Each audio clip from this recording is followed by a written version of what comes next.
Salut, c'est Gab, j'espère que tu vas bien. Aujourd'hui, on va s'attaquer au changement d'eau. Je vais vous montrer comment je fais mes changements d'eau pour les bacs des petits. Pour les gros, ça va être le même fonctionnement, c'est juste la fréquence de changement d'eau qui va être différente. Sur les bacs des jeunes, je le fais tous les jours, et sur le bac des adultes, je le fais une fois par semaine pour les adultes, et les subadultes, je le fais 3 fois par semaine. En gros, c'est ce que je fais. Là, je vais vous montrer donc les vitres. Les vitres, je les fais toutes les semaines aussi, donc je vais vous montrer à peu près comment je fonctionne, et voilà, il n'y a rien d'extraordinaire. Je vous montre simplement mon quotidien, et je vous emmène avec moi.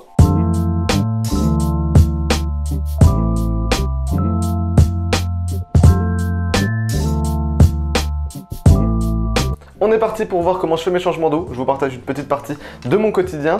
Donc comment je fais? Pour les vitres, j'utilise tout simplement cette petite raclette qui va me servir à nettoyer les vitres. Les vitres, je les nettoie une fois par semaine pour enlever les algues. Donc là, ça fait plus d'une semaine que les bacs n'ont pas été touchés, en tout cas au niveau des vitres. Donc c'est normal, c'est tout simplement pour que la vidéo ce soit plus marquant.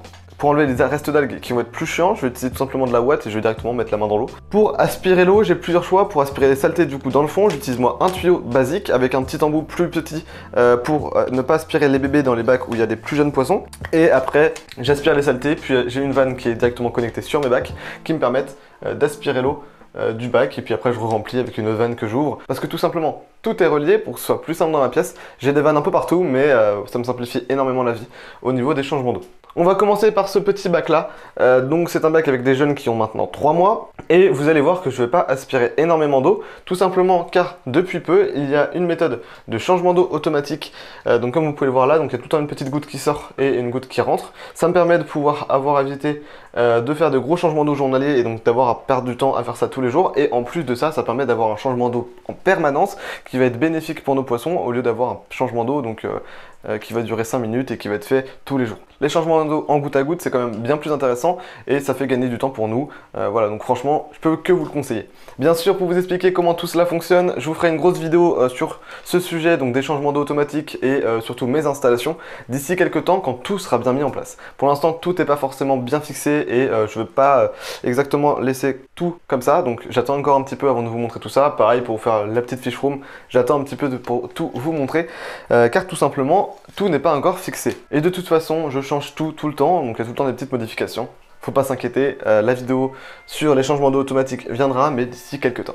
On va donc commencer par le bac des plus jeunes, enfin des plus vieux jeunes que j'ai en gros. Dans un premier temps, du coup, je vais passer ça, et ensuite, pour ce qui restera, je vais passer la petite ouate à la main.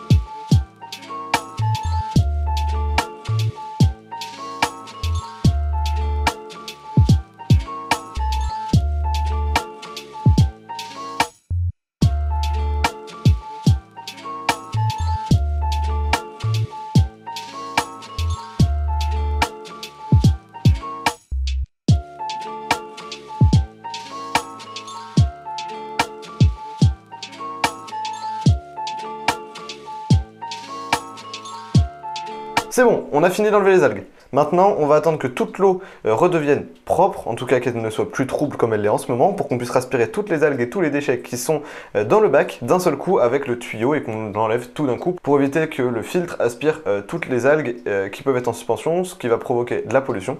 Donc on va essayer d'enlever le maximum à la main. On va donc maintenant passer au bac du haut. Je vais vous montrer, on va faire exactement la même méthode bien sûr, mais je vais vous montrer tranquillement comment je procède, surtout que les bacs du haut sont beaucoup plus sales.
J'ai donc fini de faire les bacs, c'est ce que je fais donc tous les jours. Bon, le chien, t'arrêtes de gratter s'il te plaît. Ophi. Donc il y a le chien qui se gratte, le distributeur de nourriture qui s'active. C'est cool hein. Comme je vous l'ai dit, je partage mon quotidien, donc là voilà, c'est un petit problème qui peut arriver régulièrement. Le distributeur de nourriture qui s'active au moment où je suis en train de tourner. Résultat, les poissons ne vont pas manger, bref, c'est pas très cool. On va quand même aspirer la saleté, tant pis. J'aspirerai s'il faut les restes de nourriture qu'il pourrait y avoir. On est parti donc, on va utiliser tout simplement ce petit tuyau. On va siphonner l'eau, hein, comme on peut le faire le plus classiquement possible. Le tuyau va tout simplement être là pour réceptionner l'eau qui va être partie. Donc en fait en gros on va mettre le bout du tuyau dedans, donc toute l'eau va s'évacuer par là. Tout simplement tout ça c'est relié à l'extérieur qui me ramène tout ça dans des cuves pour stocker l'eau. Donc comme ça il n'y a pas de gâchis d'eau, en plus c'est de l'eau qui va être bien pour les plantes parce qu'il y aura des nitrates dedans. Donc pour l'extérieur c'est super.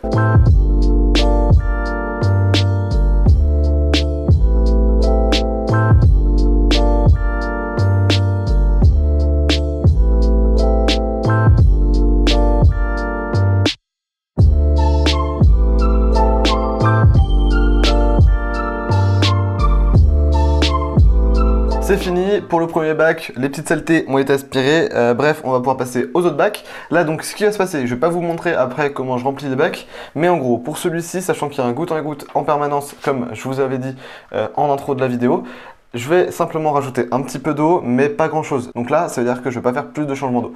Je vais vous montrer dans les bacs du dessus, vous allez voir, je vais ouvrir des vannes pour enlever plus d'eau et je vais donc enlever tout simplement plus d'eau pour faire des plus gros changements d'eau parce que dans les bacs du haut, il n'y a pas de changement d'eau automatique.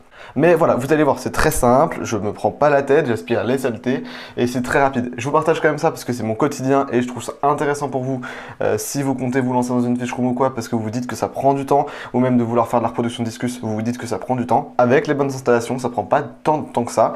Tous les 2 jours, j'ai que ces bacs là à faire et donc ces bacs là en temps normal, j'en ai pour 25-30 minutes à faire les changements d'eau si je suis assez rapide. Même en faisant les vitres là comme ça, en vrai ça prend pas tant de temps. Donc voilà, vous prenez pas la tête si un jour vous avez envie de vous lancer dans la production de discus et que vous avez peur du temps qu'il faut, pour les changements d'eau, en tout cas, ce ne sera pas énormément de temps tant que vous avez les bonnes installations.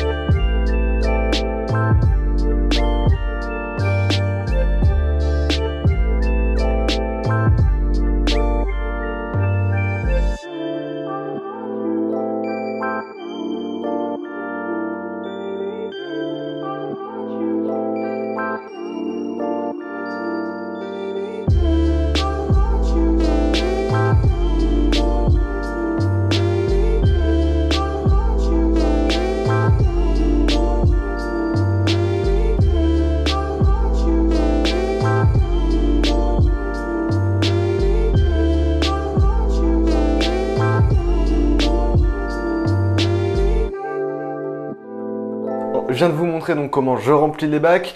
Je vous ai fait un petit timelapse vite fait pour vous montrer comment je fais, tout simplement parce que c'est juste une vanne que j'ouvre en fait, où l'eau découle directement. L'eau est stockée d'abord dans une cuve où le chlore peut s'évaporer depuis plusieurs semaines. Bref, en gros, c'est un système très simple pour moi et ça me fait gagner énormément de temps. Je vous montrerai donc le système plus précisément dans une autre vidéo d'ici quelques temps, dès que tout sera bien finalisé. Mais bon, je voulais quand même vous partager ce petit moment avec vous. C'est donc quelque chose que je fais régulièrement. Ça vous permettra de voir que finalement, ça ne demande pas tant de temps que ça de faire des bacs avec des jeunes. Bon, après, c'est sûr que moi, quand je fais les autres changements d'eau, donc tous les gros bacs, etc. en même temps, bon, ça prend beaucoup plus de temps. On est d'accord. Bref, si tu as envie d'en voir plus, si tu as envie d'avoir plus d'informations sur les changements d'eau automatiques, etc., n'hésite pas à me le dire en commentaire. Et de toute façon, je compte faire une vidéo dessus. J'espère donc que cette vidéo où je vous partageais mon quotidien vous aura plu. N'hésitez pas à vous abonner, à liker, à commenter la vidéo si elle vous a plu, bien évidemment. On se retrouve vendredi prochain pour une autre vidéo, s'il n'y a pas de souci. Allez, salut, c'était Gab.